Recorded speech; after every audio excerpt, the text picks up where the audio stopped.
بسم الله الرحمن الرحيم. ألم تر كيف فعل ربك بأصحاب الفيل؟ ألم يجعل كيدهم في تضليل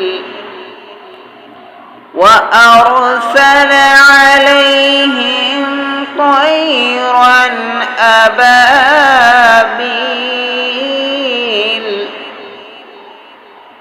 ترميهم بحجارة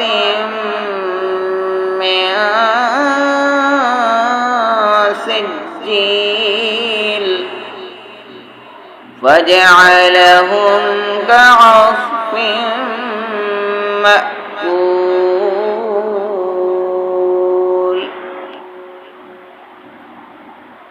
بسم الله الرحمن الرحيم. لإيلاف قريش إيلافهم رحلة الشتاء والصيف فليعبدوا رب هذا البيت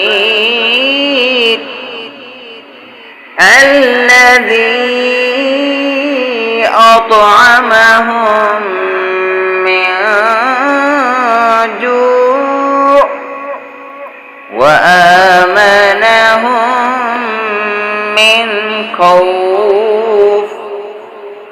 بسم الله الرحمن الرحيم.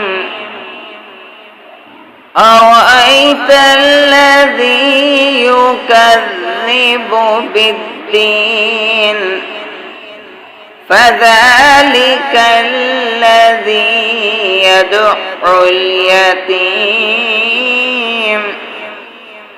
ولا يحض على طعام المسكين فويل للمصلين الذين هم عن صلاتهم ساهون الذين هم يراءون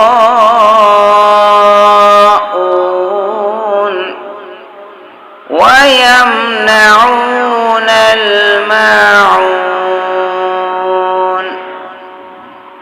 بسم الله الرحمن الرحيم.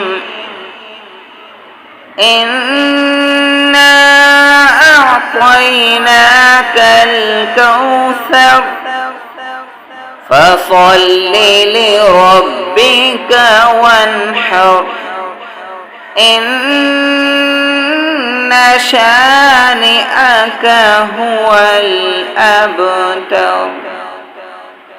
صدق الله العظيم.